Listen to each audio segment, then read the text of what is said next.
Developmental milestones are things that we can look at that show as a child how they're supposed to develop from the time they're born up until the age 5.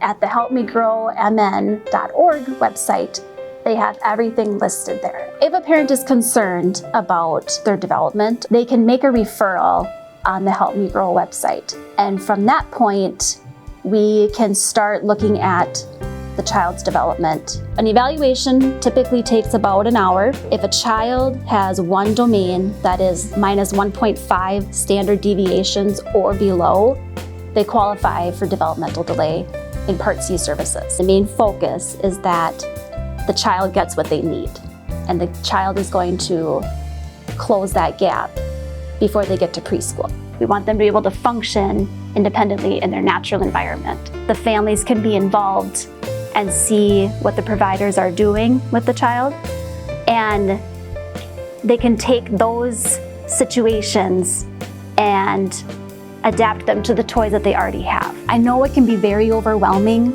when you don't know how much is too much or when is the right call. That every journey begins with the first step, so they need to go on and make a referral as soon as they can.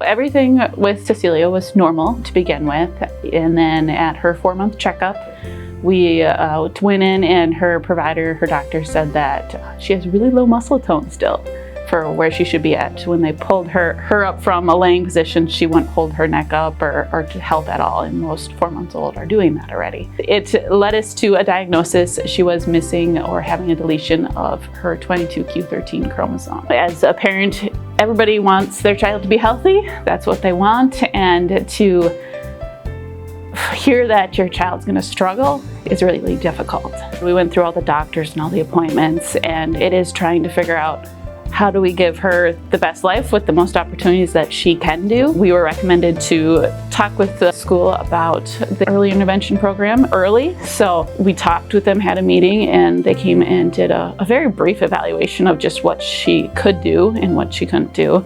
And we qualified for those services. So then they put a plan for us together and how many visits we wanted with each of the providers. In the beginning, they came to our house as part of that program, and it did services in a friendly, known environment of our house with toys she liked to play with and different things that we could use at home. We had to do a formal IEP meeting when she turned 3 so that we could transition her into school services. When we have meetings here or conferences or different things and they tell me she's come so far, she can do all these other things. It's good to hear that other people are seeing that big progress that she's making where she came from. Barely being able to sit on her own, to jumping on a trampoline and just running around finding the things that she wants to be doing. Take advantage of every service you can. I look back at where she was at 4 months and I don't know if we'd be in this point with how far she's come without all those services. She is a joy. She's the sweetest little girl, and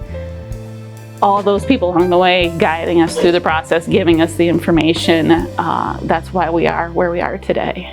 Every mini step is a mountain. We celebrate every single thing. It's those little things that are going to help them be successful throughout their lives, and it's all because that they got into this early intervention program and had those goals to work towards, and that family involvement and the teacher involvement, and everybody's involved for the child. Meeting Cecilia and hearing that she started at 4 months and now she's 4, and she was going all over the classroom and jumping and using her communication board. It's such a validation of what this program can do for a child like her.